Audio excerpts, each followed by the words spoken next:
Включаем микрофон, СП.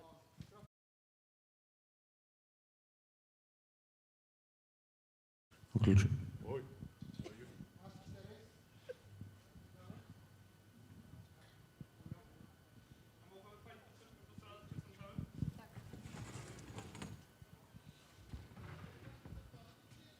Tak? Reszta jak? Brawo.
Вітаю спадарства, Яна Запольская, беларуская радыёрацыя і вітаю ў дыскусійным клубе, у дыскусійнай студыі фестывалю абуджаных тутака.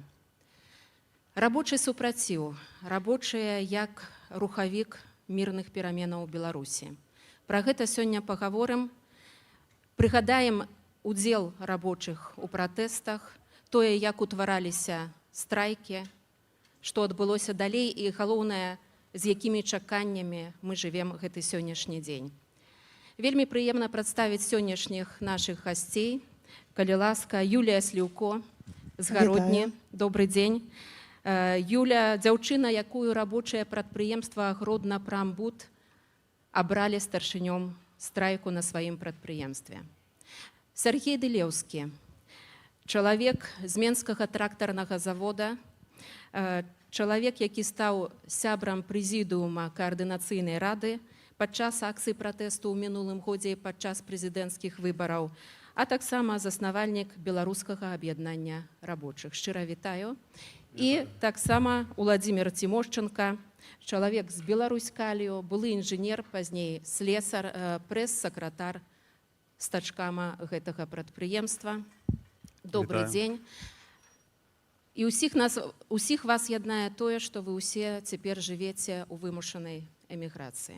Гэта, на жаль, так. Можа, я так на пачатку хацела папрасіць вас прыгадаць падзеі годам назад, бо мы набліжаемся менавіта да даты прэзідэнцкіх выбараў, роўна год, як адбыліся прэзідэнцкія выбары. Вось прыгадайце, калі ласка, у чаканні прэзідэнцкіх выбараў 2020 года, з якімі чаканнямі вы былі, ці ўжо былі вы гэтымі нейкімі лідарамі рабочага руху, ці гэта яшчэ быў толькі пачатак на вашых прадпрыемствах? Сергей, можа, з вас пачнем, калі дазволіць. Да, калі можна, буду по-руску, ну, так легче. На самом деле не было особо таких вещей, как, то есть, наверное, у всех у нас, что нас выбирали лидерами, да, тогда еще весной, летом 2020 года, да. Мы были все рядовыми сотрудниками своих предприятий, то есть простыми работниками. Но в летом 2020 года, то есть когда началась предвыборная кампания, белорусский народ, и я в том числе, мы просто на самом деле поверили, что мы можем изменить нашу страну к лучшему. Когда появилась вот эта в зачатке еще была акция, насколько вы помните, «Белые ленты», да, и когда едешь утром на работу в общественном транспорте, и сегодня там в вагоне метро, допустим, ты видишь эту белую ленту только у себя на руке, да, завтра там 5 человек за поручни держатся с этими белыми лентами, да, а на следующий день это уже весь вагон, просто смотришь, люди друг другу улыбаются, на самом деле абсолютно незнакомые, замечают вот этот маленький элемент такой одежды, атрибут, украшения, да, но для нас это был символ, то есть люди уже тогда абсолютно незнакомые начали там улыбаться друг другу. То есть видели солидарность нашу, вот это все. Огромные вот эти митинги были еще тогда санкционированные во время предвыборной кампании. Да? Мы не шли тогда за какими-то лидерами, мы тогда шли за переменами.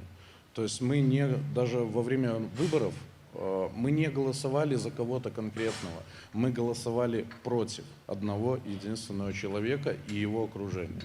Вот. У меня это было так. Сергей, гэта можна сказаць, што вось год назад гэта быў яшчэ такі настрой пазітыўны, праўда? Людзі падышлі да выбараў у такім пазітыўным чаканні вось гэтых зменаў. І ў пазітыўным чаканні, разумеючы, што нас шмат, як вы сказалі, вось гэтыя белыя стужачкі, яны сталі такім апазнавальным знакам усіх тых, хто за гэтыя перамены. Юля, а як было ў Гародні? Як было на Гродна-Прамбудзе?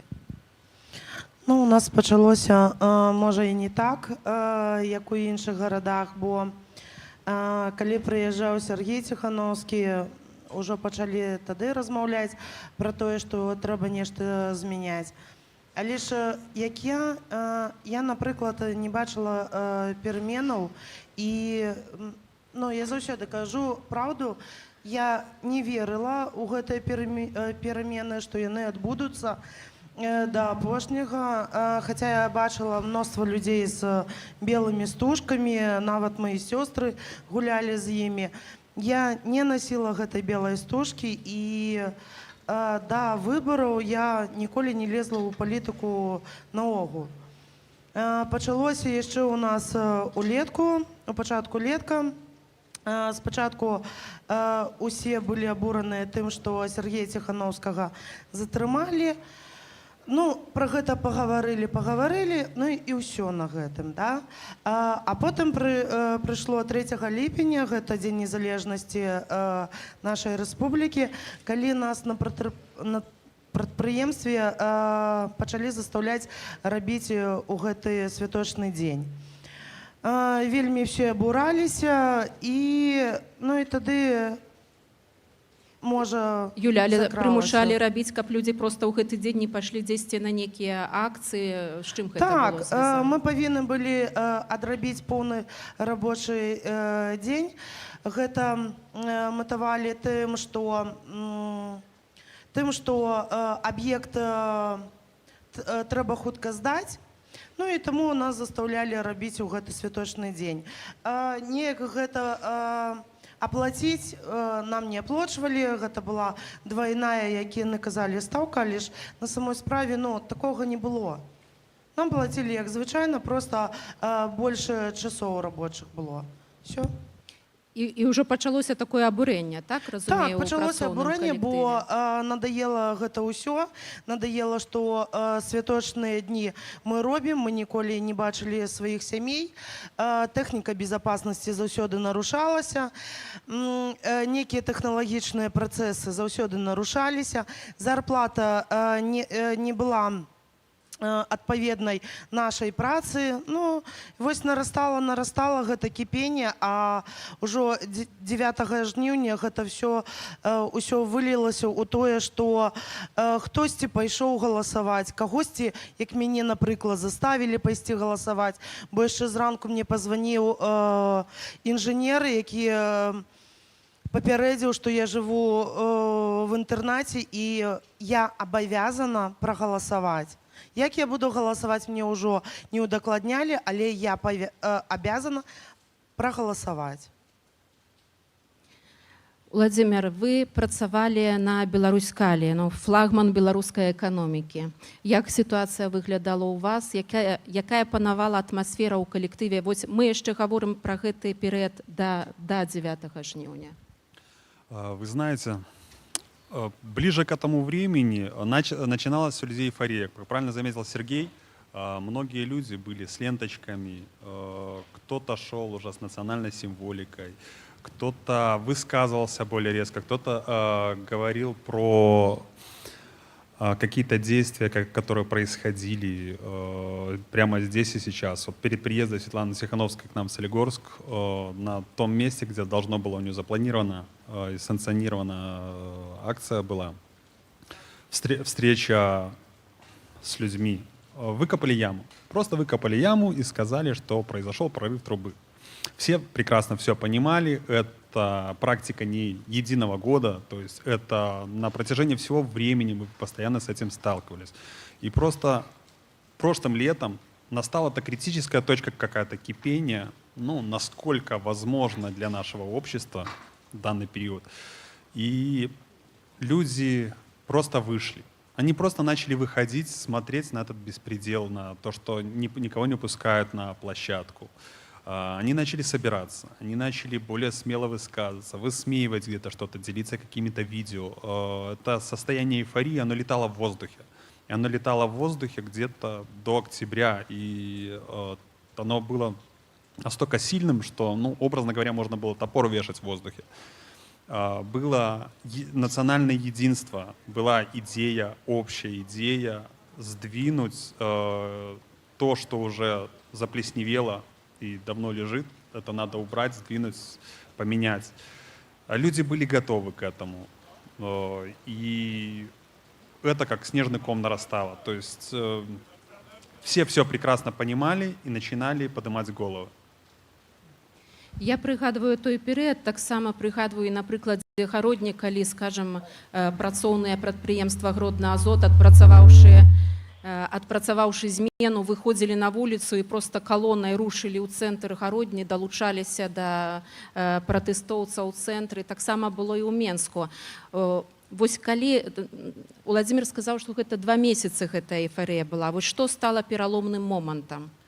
Калі вось гэта спынілася? Прошу прощения, 3 месяца. 3 месяцы, так, да кастрычніка. Што ўсё ж такі вось у гэтым такім эйфарычным настроі, так, у пазітыўным чаканні пераменаў, калі наступіў вось гэты пераломны момант?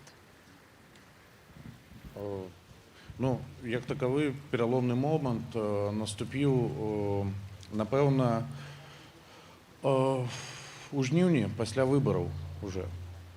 Потому что люди верили, что мы сможем проголосовать, еще раз скажу, супротив режима, да, и режим зложить свои полномочия. Потому что это была, ну, просто очевидная речь. Так? Але замест гэтага режим просто пачаў забивать людей.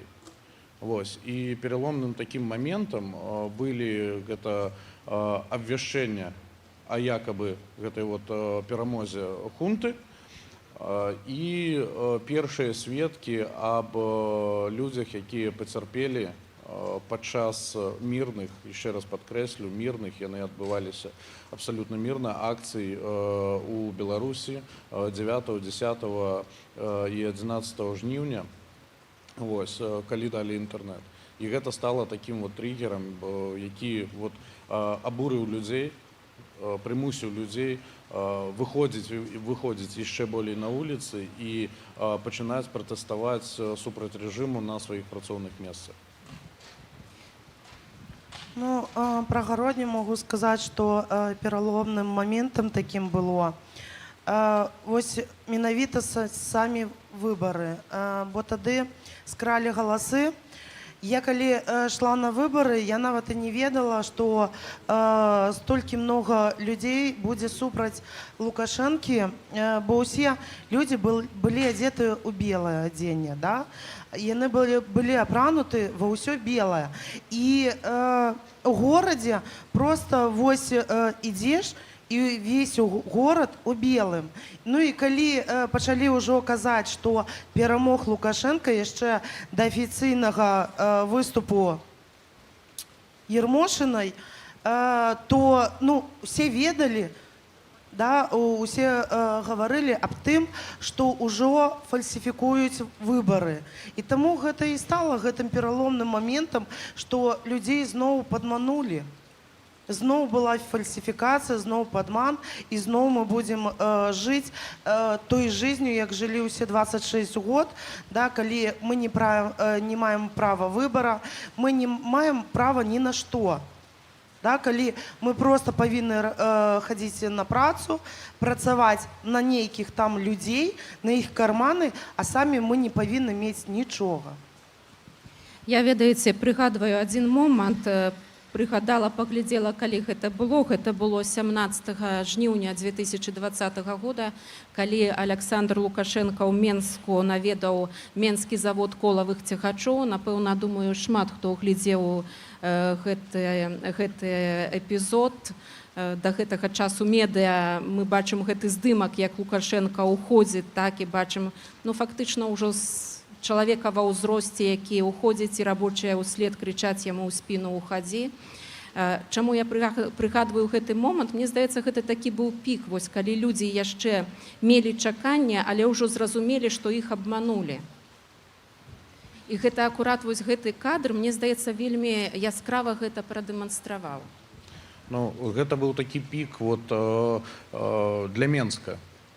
У Менску, да, гэта было галоўнай, мусіць, падзеяй пратэстаў, страйкаў і забастовак у Менску.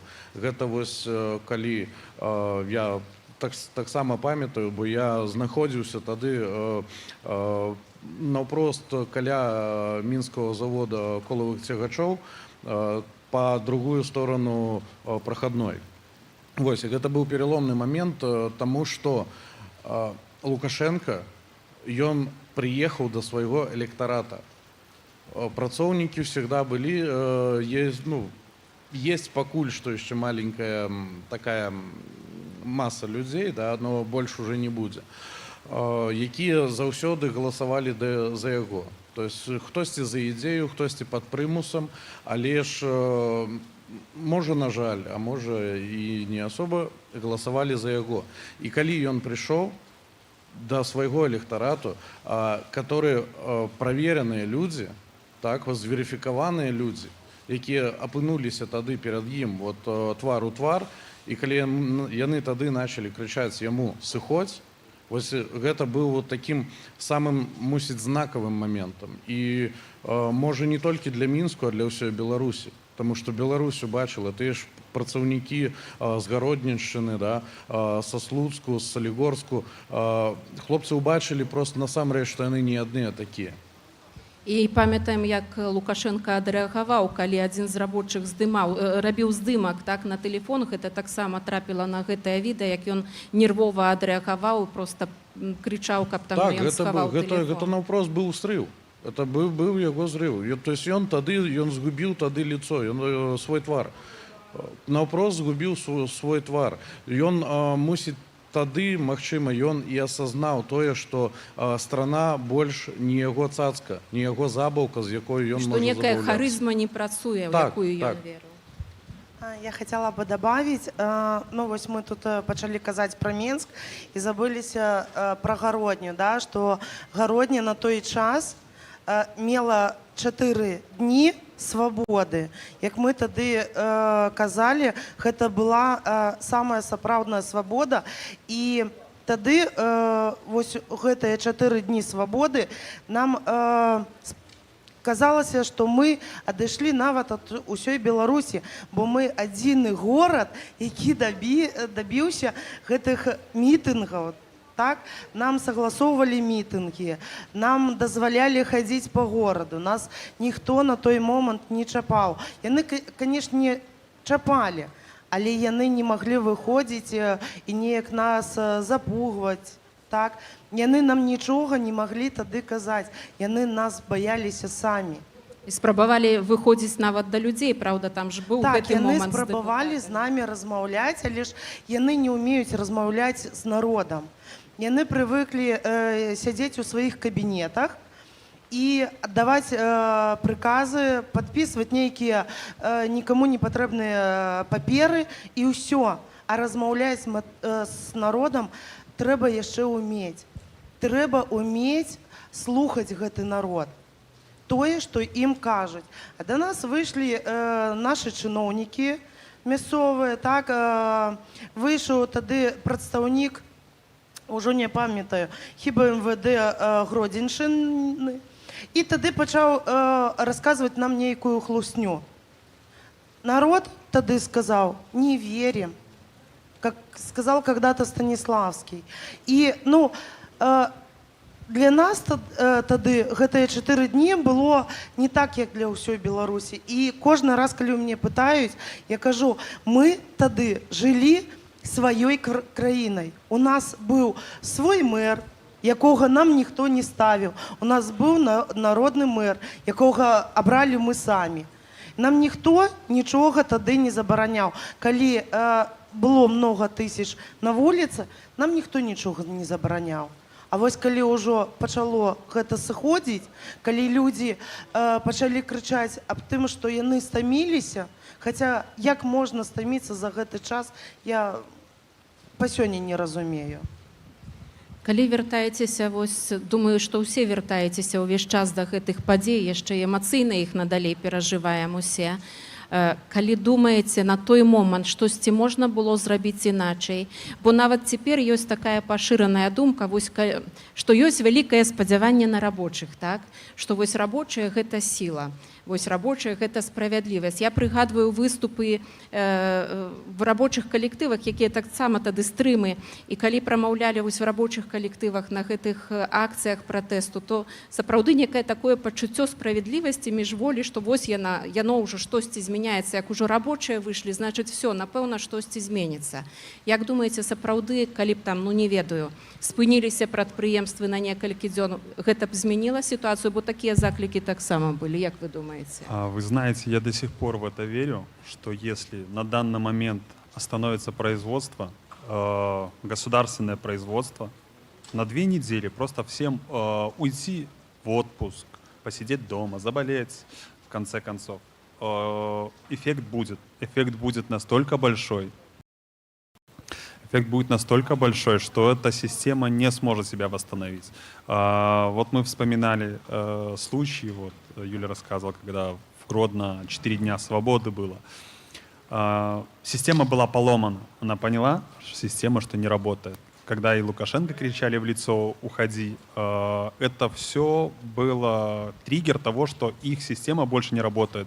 Запугивание 26 лет, которое выстраивалось, больше не действует, люди больше не боятся. Система перестроилась, довольно быстро перестроилась. Увы, не успели перестроиться рабочие. Но в данный момент все в руках просто каждый ответственный сам за себя. Не какой-то лидер, не какой-то из штабов. Каждый должен понять, что он есть лидер. Ведь если идея созреет в его голове, эту идею можно распространять дальше. Если рабочие останутся дома 2 недели, за эти 2 недели в Беларуси могут произойти непоправимые вещи, как в системе, так и вообще в стране в целом. Сергей, падтрымліваеце такую думку? Да, я целиком и полностью поддерживаю эту позицию и эти мысли. Больше того скажу, единственное, чего нам не хватило тогда для победы в августе, единственное, чего нам не хватило, чтобы режим ушел и Лукашенко вместе с ними отправился в Гаагу, нам не хватило только опыта. Нас за столько лет, за 26 лет правления, да, нас загнали в такие рамки, да, что люди потихонечку, постепенно привыкли к тому, что они вот такие, что-то около раба. До опыту этих протестов вы маете на Да, увазі? да, я имею в виду, не было опыта именно протеста. Люди привыкли думать, что ничего не изменится. И вот события, которые развивались все лето, события, которые развивались в начале августа, начало, вот эти триггеры, пусть насилие, да, это очень плохо, но они стали таким триггером, чтобы народ проснулся, чтобы все-таки поверили в свои силы. И я вспоминаю, когда на момент первых дней забастовок, это там 13-14 августа, когда мне звонили абсолютно незнакомые ребята на мой телефон, я не знаю, где они его взяли. Звонили с Гродно, звонили даже с Гродно-Промстроя, да, просто звонок абсолютно незнакомый человек. Сергей, да, как вы там, завод, держитесь? Бастуем. Говорит, ребята, мы с вами, держитесь. Звонили с Белкалия, звонили с Гродно-Азота. То есть и мы понимали, что это все происходит по всей стране. Но нам не хватило именно опыта. Мы, белорусы, за время правления Луки особо никогда не сталкивались с давлением. То есть ведь забастовка – это крайняя мера влияния на власть. Крайняя мера привлечение внимания, да, и крайняя мера, чтобы заставить выполнить требования простых рабочих. И нам тогда не хватило вот этого опыта. Да. То есть если отмотать время назад, если бы такое было возможно, можно было исправить многие ошибки. Да. Можно было бы избежать посадок людей там на сутки, сейчас нереальная уголовная строка, да. Но это время, вот, которое прошло, вот этот год, который прошел, он действительно нам дал опыт. И как правильно Володя абсолютно говорит, у нас главное, что сегодня, на сегодняшний день должно быть вот в головах рабочего народа, это осознание того, что мы можем все изменить, и для этого нам, по большому счету, сильно-то и напрягаться не нужно, а наоборот просто отдохнуть. Просто не выходить на работу, просто забастовать на 2 недели, максимум месяц, и все. Калі ўжо так вы закранули вось гэта, што пазбегнуць памылак, ці бачыце некія такія, ну, вялікую памылку, ці некалькі гэтых памылак, што б цяпер вы маглі Можно я б зрабіць скажу? іначай? Одна самая главная ошибка была у нас, то, что мы верили в человечность системы. Все всегда говорили, это тоже люди, там тоже люди, милиция с народом, ОМОН с народом, рассказывали. Очень много разных кричалок было. Мы забыли, что за эти 26 лет попали под пресс не только простые белорусы, рабочие, но попали под пресс этой системы и работники этой системы. И это настолько закоренилось у них в головах, что они действительно, глядя на нас, видели врагов. И мы должны были это осознавать на самом начале всего протестного движения. Если бы мы это осознавали, все бы было по-другому. Взаимодействие, общение, как минимум тактика отхода с какой-то акции была бы тоже выстроена по-другому. Уже не было бы улыбок в сторону силовиков, что тоже, по сути, давало им, можно сказать, силы, потому что они видели, что люди не агрессивно на них настроены. Ведь человек, существо такое, если его идут бить, он это почувствует кожей. И если бы кто-то, просто вот компания людей, большая компания объединилась и осознанно шла бить, но это абстрактно, я не призываю никого к насилию, если бы просто они шли в сторону этих силовиков, они бы струхнули. И это было бы показательный триггер для всех остальных людей, как надо себя вести. И это одна из больших ошибок, которую мы совершили. Вот я хотела бы еще сказать про забастовки. Это, как на мой взгляд, это самый идеальный, самый простой, самый легкий путь для победы. Но, как я, например, сейчас общаюсь со своими бывшими коллегами, я понимаю, что это не их путь. Пока они не пройдут до конца, от начала и до конца вот этот вот путь, пока не испытают себя и пока не поменяют сознание, система будет их и дальше давить. Потому что на сегодняшний день люди очень бедны. У нас в Беларуси реально люди бедны. Они не могут себе позволить практически ничего. Пожив здесь, в Польше, я это прекрасно поняла.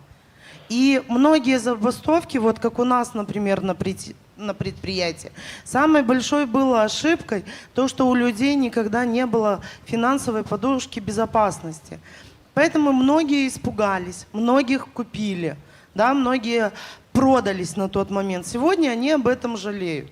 И я это зачастую читаю в сообщениях, зачастую они мне звонят и рассказывают, да, мы тогда были неправы, как сейчас это все менять. Сейчас, вот как на мой взгляд, сейчас такой забастовки не будет, что люди просто возьмут, бросят все и уйдут. Как на мой взгляд, самая лучшая забастовка – это требовать полного выполнения техники безопасности, да? Полного соблюдения техники безопасности, полного соблюдения технологического процесса. И тогда в Беларуси остановится абсолютно все. Потому что у нас любой из начальников, если его взять, он не знает ни одного технологического процесса, за который он отвечает.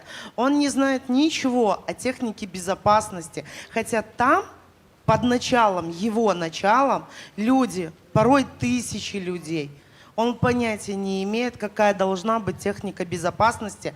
Например, ну, если взять, например, мое управление отделочное, да, там же есть гипсокартонщики, штукатуры, маляра. То есть это, ну, это очень много их там. И если взять, например, штукатура и облицовщика, да, это разная техника безопасности, он даже близко не знает. Нужно постоянно требовать, чтобы были средства индивидуальной защиты. Без них вы обязаны отказываться работать. Это обязана предоставлять организация. Это прописано в коллективном договоре, в контракте. Только так мы сможем остановить этот режим. Потому что режим не умеет работать по тем законам, по тем нормам, правилам, которые сам же установил. Вот, и от себя добавлю, что одной из главных вот ошибок, как Юля правильно затронула тему, одной из главных ошибок тех событий августа месяца 2020 года для рабочих это была вот вера в то, что закон на нашей стороне, да, и этим же и воспользовались власти тогда. То есть они ставили вот эту 388-ю статью Трудового кодекса Республики Беларусь, что забастовка должна быть там подана в правильном формуляре, скажем так, что забастовка не должна иметь политический характер и так далее. Да? Но на самом деле, то есть право на забастовку – это наше конституционное право. Мы можем требовать, заявлять любые требования путем забастовки, политические, трудовые, абсолютно любые. И Конституция всегда стоит выше любого закона, выше трудового законодательства, уголовного, там, процессуального, гражданского и так далее. И наша ошибка тогда была, что мы поверили. Очень многие предприятия начали пытаться оформлять наши забастовочные требования трудовые и так далее и тому подобное. И мы начали терять просто какое-то вот время, да, и мы вышли на поле именно юридически, вроде бы правильное, но это поле властей. И на этом поле тогда, на тот момент, нас попытались и по большому счету заглушили. Кто хоть как-то еще сопротивлялся, садили. Остальным говорили, можете идти обратно на рабочие места, мы вас не тронем. Что, в принципе, далеко оказалось неправдой. Потому что на сегодняшний день достоверная информация со всех предприятий, люди, которые участвовали в забастовках в августе месяце, которые согласились вернуться на рабочие места, 90% этих людей уже начинают прессовать. Под любыми абсолютно предлогами их выгоняют с работы. На сегодняшний день достоверная информация, что очень многих людей, которые тогда выходили на забастовки, перед 9 августа 2021 года устраивается, можно сказать, такая зачистка. Их вызывают там к следователям в РУВД, в КГБ, и их задерживают по надуманным, опять же, предлогам, там, за хулиганство, там, за мат и прочее, дают по 15, там, по 20 суток. То есть людей садят. То есть власть даже вот этих своих обещаний не выполнила. И наша ошибка была тогда, что мы все-таки поверили, что мы можем юридически решить этот вопрос. Да? Мы поверили, что нас все-таки слышат. Как казалось, на практике нас никто не слышал и не собирался слышать. Нам нужно было стоять до последнего со своими четкими требованиями, которые на сегодняшний день как были 3 требования, такими и остались. Хочу трошки звернуцца да сітуацыі, якая ёсць уже менавіта цяпер. Я думаю, вы, напэўна, маеце кантакты таксама са сваімі калегамі з тых прадпрыемстваў, дзе вы працавалі. Вось некалькі словаў, каб вы апісалі, як гэтая атмасфера на сёння выглядае. Мы ведаем, якая пазней машына рэпрэсій разгарнулася і не спыняецца, так? Можна сказаць, на працягу году ішлі гэтыя рэпрэсіі, звальненні, арышты, катаванне. Цяпер перад 9 жніўня маем такое зноў чарговае абвастрэнне, калі ў нас знішчаныя, скажам, фактычна недзяржаўныя арганізацыі, калі за кратамі сядзяць журналісты, праваабаронцы, музыкаў хапаюць проста з аўтаматамі, улетаючы там дзесьці на прыватныя панадворкі. Наколькі, як гэтая сітуацыя вось вашых працоўных калектываў, якая ёсць атмасфера, які настрой у людзей, і хацелася, каб вы сваім асабістымі думкамі, наколькі вы верыце вось у тое, што сітуацыя хутка зменіцца. Я пачну. Я розмовляла зі своїми колегами. Буду хіба по-русски, бо емоції знов нахлынивают. Я размовляла со своими коллегами. Очень нехорошая складывается ситуация, потому что зарплаты с каждым месяцем становятся все ниже, ниже и ниже. Куда уже ниже, ну, это вообще непонятно, потому что на нашем предприятии всегда пропагандировалось, скажем так, разъединение людей. Когда ты должен был закладывать своего коллегу, и тогда ты получал плюшки. У нас это было всегда. У нас на предприятии всегда существовало 3 списка, по которым ты получаешь зарплату. Первый список — элита, потом середнячочек и потом неугодные, да, это которые никогда не имели зарплату, такие как я. Поэтому, ну а сейчас складывается такая ситуация, что элитой стало у начальства местные алкоголики. Вот я сейчас не побоюсь этого слова. У меня даже в бывшей бригаде есть несколько таких людей, которые просто тупо пьют на рабочем месте. А наши начальники, такой как Левинский Алексей Иванович, да, он закрывает глаза на это все. Он видит его пьяного, он на него орет матом там и по-разному. Но он закрывает на это глаза, потому что у него людей не хватает. Потому что этому алкоголику он может сказать: вот я тебя могу уволить, но если ты, например, выйдешь в выходной день, да, то я могу прикрыть глаза. Или там я тебе обрежу коэффициент, ты получишь чуть-чуть меньше, но я тебя оставлю на работе. И вот таких вот алкоголиков к нам начали на предприятие набирать. Опять же таки, это нарушение техники безопасности. Человек в алкогольном опьянении не имеет права, категорически запрещено находиться на строительной площадке, потому что это высота, это может быть все что угодно, но они это нарушают, потому что у них нет средств и ресурсов держать других. Ну, але бачыце некую магчымасць, што можна штосьці змяніць? Вось які ёсць настрой у людзей? Яны яшчэ чакаюць гэтых зменаў? Конечно, люди ждут перемен, и люди требуют этих перемен. Сейчас пошла тенденция, что люди начали возмущаться снова. Спустя вот год они начали возмущаться, потому что этих алкоголиков отправляют на провластные митинги, да, которым дали бутылку, они счастливые такие побежали: ура, мы за Лукашенко. А другие в это время обязаны работать. И сейчас сами же власти, сами же начальники настраивают людей против. И сейчас ничего не сможет измениться, да? Они не смогут ничего с этими людьми сделать, потому что люди требуют социального равенства именно на рабочем месте. Они даже не требуют каких-то там политических условий.